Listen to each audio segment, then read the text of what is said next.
Bom, minha gente, tô aqui para pedir socorro na pastelaria. Tô tentando fazer isso com o rap, para ver se um dia chego onde queria. Há 2 meses atrás, esta porta subiu, acreditando num sonho, acreditando no Brasil, com muita vontade e pouco dinheiro, mas acreditando que querer é poder. Fiquei imaginando, em tempos de crise, o que fazer para crescer. É a eureka, tenho que divulgar. Vou fazer um banner, pôr um carro de som e panfletar.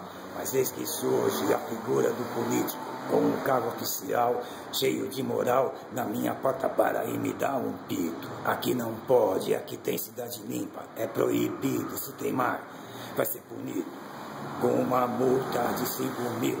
Desse jeito vai quebrar, é legal, é gozado, incoerente, que essas leis só punam a gente. Em época de eleição eles vão pra rua, poluindo o ar com carro de som, panfletando e sujando as ruas. Mas aí vale, afinal, eles são políticos.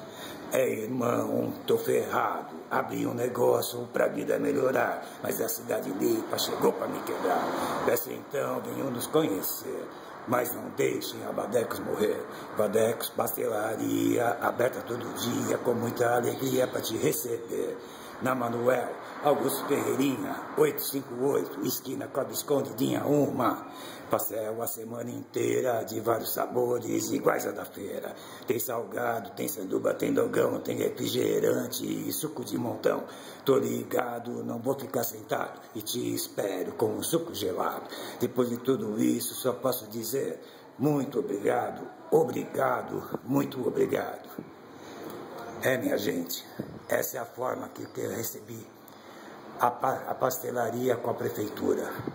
É uma forma incoerente, uma forma irreverente, uma forma maluca de dizer para o comerciante: aqui você não tem vez, aqui você vai quebrar, São Caetano não te quer. Por isso, minha gente, estou tentando apelar o rap do socorro. Muito obrigado, espero que eu não tenha que morrer, nem fechar as portas para um sonho falecer. Obrigado.